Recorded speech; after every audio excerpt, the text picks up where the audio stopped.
तो last class में हम आर्किटेक्चरल डिज़ाइन की बात हमने स्टार्ट की थी। हमने आर्किटेक्चरल डिज़ाइन के बारे में कई छोटे छोटे कंसेप्ट्स पढ़े थे। एक बार अगर हम वापस से आर्किटेक्चरल डिज़ाइन को ओवरव्यू देखते हुए आगे चले। आर्किटेक्चरल डिज़ाइन हमने कहा था कि आर्किटेक्चरल डिज़ाइन होता क्या है। हमने कहा था कि आर्किटेक्चरल डिज़ाइन से हमारा मतलब है बेसिकली कि जो हमारी रिक्वायरमेंट्स हैं उन रिक्वायरमेंट्स को हम बड़े आसानी से इफ़ेक्टिव तरीके से डिज़ाइन कर सकें।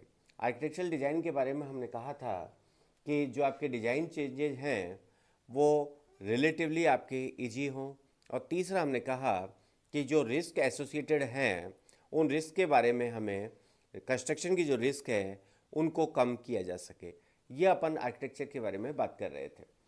इसके बाद हमने बात की कि अगर हम डेटा डिज़ाइन की बात करते हैं तो बेसिकली हम बात करते हैं कि जो हमारे डेटा ऑब्जेक्ट्स हैं उनको हम इफ़ेक्टिवली रिफ़ाइन करते हुए डिज़ाइन कर सकें, उन्हें डेवलप कर सकें, उनके एट्रीब्यूट्स को डिफ़ाइन कर सकें और उन डेटा ऑब्जेक्ट्स के रिलेशनशिप की बात कर सकें। Good morning Manoj ji. Okay, यह हमने डेटा डिज़ाइन के बारे में कल बात की थी। देन हम आगे बढ़े। हमने डेटा डिज़ाइन के काफ़ी सारे कंसेप्ट्स को डिटेल में पढ़ा था।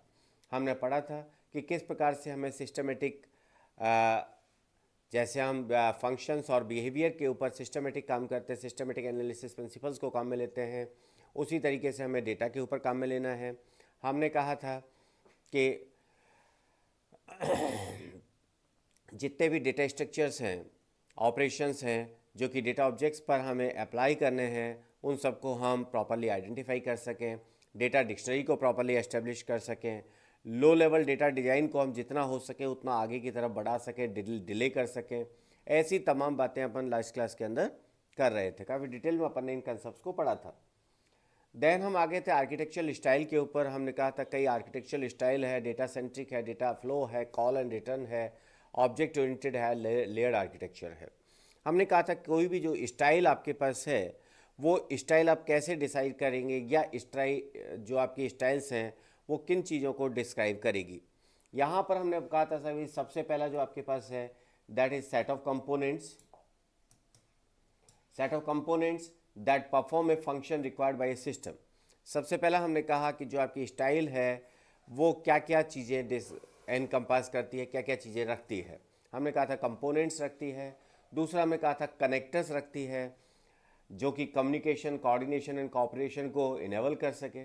तीसरा हमने कहा था कंस्ट्रेंट्स को डिफाइन करते हैं कि किस प्रकार से सिस्टम के जो कंपोनेंट्स हैं वो आपस में इंटीग्रेट होंगे। और चौथा हमने कहा था सीमेंटिक मॉडल्स आपके पास हैं जो कि डिजाइनर को ओवरऑल प्रॉपर्टी सिस्टम की समझने के लिए हेल्पफुल रहती हैं। हमने कहा था हर एक स्टाइल के अंदर ये तमाम चीज़ें होती है जिससे कि हम स्टाइल को डिफाइन करते हैं। डेटा सेंट्रिक जब हम बात कर रहे थे हमने कहा कि भाई जैसे आपके पास मल्टीपल क्लाइंट सॉफ्टवेयर्स हैं and in between you have some data stored, some repository. All your client softwares are using this data repository या data store. यहाँ पर हमारे पास एक सेंट्रलाइज डेटा है, डेटाबेस है, और हमारे पास जितने भी क्लाइंट सॉफ्टवेयर्स हैं वो सभी इस सेंट्रलाइज डेटाबेस को काम में ले रहे हैं। ये हमने डेटा सेंट्रिक आर्किटेक्चर के अंदर डिटेल में पढ़ा था। सेकेंड, आपके पास हमने बात की डेटा फ्लो आर्किटेक्चर की।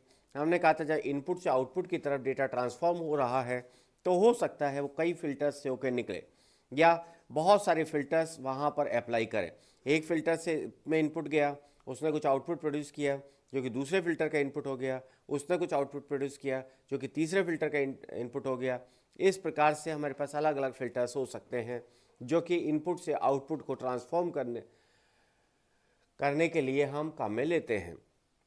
हम बात कर रहे थे कि यहाँ पर आपके पास अलग अलग पाइप्स की बात अपन करते हैं। पाइप्स बेसिकली जहाँ पर कि आपके पास एक से दूसरे पे डेटा जा रहा है, हमारे पास अलग अलग डिफरेंट पाइप्स हैं और उन पाइप्स के अंदर फिल्टर्स लगे हुए हैं। तो हमने कहा कि डेटा फ्लो आर्किटेक्चर जो आपका होता है कुछ इस तरीके से काम कर सकता है। यहाँ पर बैच सीक्वेंशियल की बात भी करते हैं कि भाई आपके पास एक बार कलेक्ट हो जाए फिर आप एक साथ सीक्वेंस में एग्जीक्यूट करें। तो there are different two types of this data flow architecture हम लास्ट क्लास में बात कर रहे थे। इसके बाद हमने कहा कॉल एंड रिटर्न आर्किटेक्चर अपने पास होता है। कॉल एंड रिटर्न आर्किटेक्चर से हमारा मतलब है एक मॉड्यूल किसी दूसरे मॉड्यूल को कॉल कर रहा है और वो जो मॉड्यूल है वो उसको कोई वैल्यू रिटर्न कर रहा है, कोई रिजल्ट रिटर्न कर रहा है। यहाँ पर हमने कहा कितने रिटर्न करेगा उसको हमने फैन आउट, कितने कॉल करेगा उसको हमने फैन आउट कहा था, और एक मॉड्यूल को कितने लोग कॉल कर रहे हैं उसको हमने फैन इन कहा था। इस तरीके का क्वेश्चन कभी कभी अपने पास डायग्राम देते हुए आ जाता है कि डी का फैन आउट कितना है या जी का फैन इन कितना है। इस तरीके के क्वेश्चंस अपने पास कभी कभी आ जाते हैं, न्यूमेरिकल बहुत छोटे छोटे क्वेश्चंस हैं। केवल हमें अगर फैन आउट और फैन इन की डेफिनेशन याद है, फैन आउट क्या है कि हम कितने मॉड्यूल्स को कॉल कर रहे हैं, दैट इज फैन आउट, और फैन इन क्या है कि मुझे कितने मॉड्यूल कॉल कर रहे हैं। जैसे आर का फैन इन क्या है, 4 है, क्योंकि आर को 4 डिफरेंट मॉड्यूल्स है जो कि कॉल कर रहे हैं। तो इस तरीके से कॉल एंड रिटर्न आर्किटेक्चर की अपन बात करते हैं। इसके बाद हमने कहा लेयर्ड आर्किटेक्चर। लेयर्ड आर्किटेक्चर जो अपने पास होता है, यहाँ तक हम लास्ट क्लास में पढ़ चुके थे। लेयर्ड आर्किटेक्चर हमारे पास क्या होता है, जहाँ पर कि आप अलग अलग लेयर्स में काम कर रहे हैं। एक लेयर तो वो है जो कि हमारे पास यूजर को दिख रही है, जिसे हम यूजर इंटरफेस लेयर कह रहे हैं। एक लेयर आपकी कौन सी है, जो कि यूजर को दिख रही है, जिसके साथ कि यूजर काम कर रहा है, वो हमारे पास क्या है, यूजर इंटरफेस लेयर। अब यूजर इंटरफेस लेयर में अलग अलग कंपोनेंट्स हो सकते हैं। देन यूजर इंटरफेस लेयर किसी एप्लीकेशन लेयर को काम में ले रही, जो छोटे छोटे कंपोनेंट्स बने हुए होंगे उन्हें काम में ले रही है। ये जो यूजर इंटरफेस लेयर है ये यूटिलिटी लेयर को काम में ले रही है। Utility layer which is more closer to our operating system. And finally जो काम आपका कर रहा है वो कौन है, कोर लेयर है। तो कंप्लीट जो डिजाइन है कि भाई हमने इन सबको सेपरेट कर दिया, हमने सबसे पहले कोर लेयर को काम में लिया, इस कोर लेयर के ऊपर हमने अलग अलग यूटिलिटीज बना दी। इन यूटिलिटीज को डिफाइन करने के लिए, यूज में लेने के लिए हमने एप्लीकेशन लेयर को काम में लिया, एंड एप्लीकेशन लेयर के ऊपर हमने यूआई लेयर को काम में ले लिया। तो सामान्यतः जब हम डिजाइन की बात कर रहे हैं, लेयर आर्किटेक्चर की बात कर रहे हैं, तो हम इन लेयर्स की बात करते हैं। ये लेयर्स आपकी अलग अलग तरीके के डिजाइन पैटर्न्स के ऊपर, लास्ट क्लास के अंदर डिजाइन पैटर्न्स को हमने डिफाइन किया था, अलग अलग तरीके से हम काम में लेते हैं। एक डिजाइन पैटर्न हमने बात करते करते हम लेकर आए थे, model view controller, MVC। Basically क्या है, बेसिकली एक लेयर्ड आर्किटेक्चर ही है, बेसिकली एक लेयर्ड आर्किटेक्चर ही है, जहां पर कि हम 3 लेयर्स की बात कर रहे हैं, view layer, model layer, controller layer. Model layer जो कि डेटा के साथ डील कर रहा है, कंट्रोलर लेयर जो कि इन सबको कम्युनिकेट करवा रहा है, इन सबको मैनेज कर रहा है, व्यू लेयर जो कि UI डिफाइन कर रहा है। तो ये तमाम चीज़ें हम लास्ट क्लास में जो हमने MVC मॉडल को हमने डिस्कस किया था, जब हम डिज़ाइन पैटर्न्स की बात कर रहे थे कि डिज़ाइन पैटर्न्स क्या होते हैं। डिज़ाइन पैटर्न्स बेसिकली किसी डिज़ाइन का नाम है, जो डिज़ाइन तैयार किया गया, जो डिज़ाइन किसी यूजर ने, सपोज आप एक ही जैसे प्रोजेक्ट पर आपने एक जैसे 200 प्रोजेक्ट बना दिए, धीरे धीरे काम करते करते आपको लगा कि यार इस प्रोजेक्ट में कि नया ये तरीका अपना अच्छा है, उस तरीके को आपने एक डिज़ाइन पैटर्न नाम दे दिया। या जो हमारे रिसर्चर्स हैं, जो हमारे IT इंडस्ट्री के बहुत बड़े रिसर्चर्स हैं, वो क्या करते हैं, वो उन मॉडल्स पे स्टडी करते रहते हैं कि ये जो आपके पर्टिकुलर काम है, इस काम को करने के लिए एक ये तरीका हो सकता है, कि डिज़ाइन का तरीका हो सकता है, इस तरीके से हम डिज़ाइन कर सकते हैं। That is simply design pattern which are predefined for us, not for the developer, for us. Developer का मतलब जो डिफाइन कर रहा है उसके लिए नहीं, for us that is pre defined design method, जिसके थ्रू कि हम एप्लीकेशन को डिज़ाइन कर रहे हैं। राइट भैया?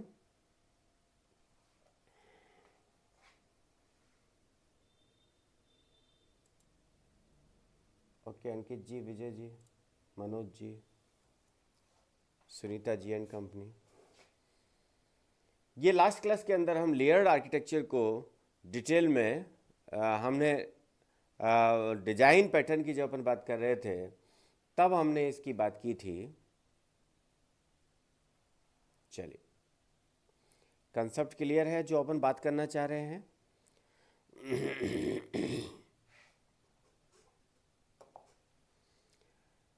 देन जो आपके पास आर्किटेक्चरल जो डिजाइन है उसको यहाँ पर एक समझाने की कोशिश की गई है कंप्लीट थियोरेटिकल कंसेप्ट से। हम कह रहे हैं कलेक्ट सिनारियो। सिनारियोज आपके पास क्या है, कौन कौन सी सिचुएशन आ सकती है। अगर हम सिंपल इंग्लिश वर्ड में बात करें, कौन कौन सी सिचुएशंस में कौन कौन से केस आपके पास हो सकते हैं कि जब आप प्रोजेक्ट को काम में लेंगे, जब आप सॉफ्टवेयर को काम में ले रहे हैं, क्या क्या केसेस डेवलप हो सकते हैं, वो सभी आपके सिनारियोज होंगे। Okay, elicit requirement, constraints and environment description. इसके बाद क्या हुआ, रिक्वायरमेंट्स, कंस्ट्रेंट्स और एनवायरमेंट जो डिस्क्रिप्शन है उनको हमें खोद खोद कर निकालना है, एलिसिट करना है, डेवलप करना है। Then describe the architectural style, pattern that have been chosen to address the scenarios and requirements। Architectural patterns को हमें डिस्क्राइब करना है जिसको कि हमें काम में लेना है। आपने कहा साहब फला, मुझे तो फला तरीके से काम करना है, फला मॉडल को काम में लेना है। हमने जो बहुत सारे डिजाइन आर्किटेक्चर पढ़े, जो भी आर्किटेक्चर आपको काम में लेना है, इट डिपेंड्स ऑन यू, उसको हमें डिस्क्राइब करना है। उन जो आपके